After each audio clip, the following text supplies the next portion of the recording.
Well, it's great to be here. It's great to see so many familiar faces, some of whom I saw yesterday at our big climate change kickoff. It is a pleasure to be here.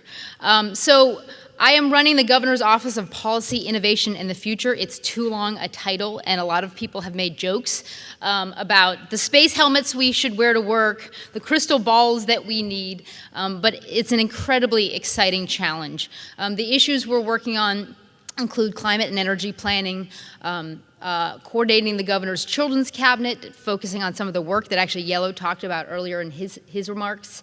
We're focusing on coordinating opioid response for the state of Maine, as well as the challenges of rural innovation and economic development in partnership with both the DECD and the Department of Labor.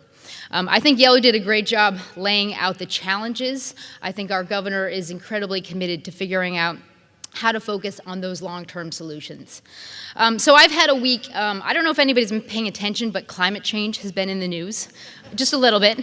And I started this week off at early in the morning, 6 a.m. I got to the Portland airport with Governor Mills, and she had spent the weekend in Farmington talking too much at the fair, and she had no voice. She had laryngitis, and we were headed to Washington, D.C. to speak to the UN. Luckily, we didn't let her speak for about the next 8 hours, and at 3 p.m., she was the only U.S. Elected official to speak before the United Nations Climate Summit, and she was the first Maine governor to do that, which I think was a big deal for Maine.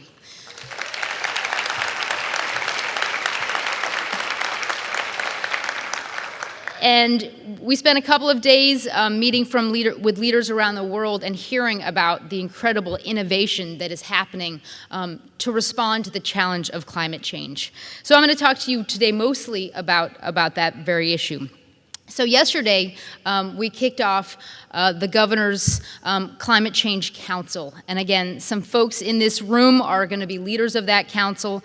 But the challenge of the council is to figure out how to mitigate climate change, which is reduce our carbon emissions. The state has set a goal to reduce our emissions by 45% by 2030 and 80% by 2050. To figure out how our state can adapt to the challenges we are already seeing and will be seeing because of climate change, which includes creating greater resiliency for our communities, especially on the coast, but throughout the state, creating resiliency for our people who will see continuing public health challenges because of climate, and resiliency for our industries who will need to adapt because of climate. So we kicked it off. There was a lot of excitement. I will say that Andrew Pershing from the Gulf of Maine Research Institute talked about the UN climate report that came out just 2 days ago about the state of our oceans. And it's a worthwhile read, at least the summary of it. I will say it's not very good news about what's happening in our oceans. Our oceans are warming. I'm sure many people have heard the statistic that Maine's Gulf of Maine is warming faster than 99% of the bodies of water in the world. And we are already seeing that in our fishing communities.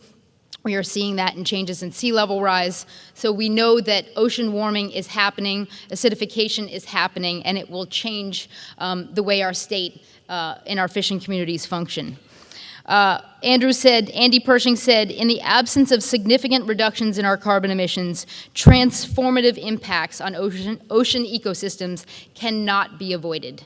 So obviously our global challenge, our challenge for people in our state, our challenge for our working waterfront communities is we need to respond. So it was a pretty stark and depressing overview that he gave, but I would say he was immediately followed by a shellfisherman, oyster farmer named Bill Mook, who hopefully some of you have tried his oysters. He runs one of the largest oyster farms in the state of Maine. And he was talking about how because of acidification, because of warming waters, his oyster farm has had to move a lot of their early oyster seed projects to land. He was quoted yesterday as saying, "Problems are the seed of innovation." And I will just say that climate change is incredibly overwhelming. It's depressing. We have thousands of youth, millions of youth around the world who are protesting, asking us to take action. But I think for the state of Maine, responding to climate is actually an opportunity to really spur innovation. Yellow already he stole some of my examples, which are great, but we have already seen innovation happening in response to climate change. I'm already getting the 2-minute warning, so I'll just try to run through a couple examples.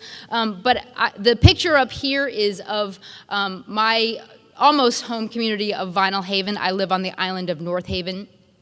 And about 10 years ago, in response to incredibly high and volatile energy prices for our consumer-owned utility, the two communities together responded by building 3 1.5 megawatt wind turbines. It was a project that helped finance a new submarine cable to go to the two islands, and it now today has stabilized our energy prices, and it allows the two islands to be net exporters of energy, an incredibly positive solution to a challenging problem. And I think you will hear some of these examples also from Joan, but we have incredible examples of innovation that is being driven by the challenge of reducing our carbon emissions. We are incredibly supportive of the University of Maine's Aquaventus project, a project that has gotten a $40 million Department of Energy grant, a project the governor talks about everywhere, including at the UN, and hopefully everybody knows that when we are able to realize this project, it will be the first floating offshore wind technology in the United States. The governor called it at the UN the most innovative. And I believe it will be the most innovative and will really put Maine on the map in a space that is growing incredibly rapidly on the eastern seaboard. The 3D printer is another good example. Trying to move away from plastics using petroleum, we are able to use our bio-based, our forest-based products in order to fuel an innovation that the world is asking for. The same could be said of the new cross-laminated timber plant that was just announced in Lincoln, the GoLab plant that's going into Madison to make insulation technology that is only currently available in Europe. What is needed for passive houses and highly efficient houses, we can do that in Maine because of innovation in our forest product sector, innovation that is going to fuel a lower emissions economy.